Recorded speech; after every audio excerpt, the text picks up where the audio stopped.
Mobitru release notes version 4.1.0. In this video, you will find out what new features and improvements appeared on the platform in version 4.1.0. Every user can now log in to Google services on Mobitru Android devices.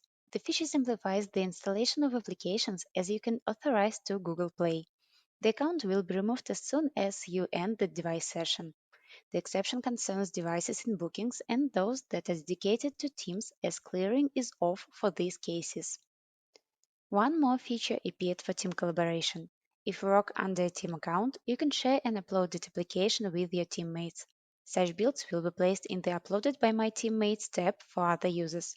For you, the app will be in My Apps and will have a shared label. To see the up-to-date list of team applications, we suggest renewing the list. Only the application owner and the team manager can remove such apps.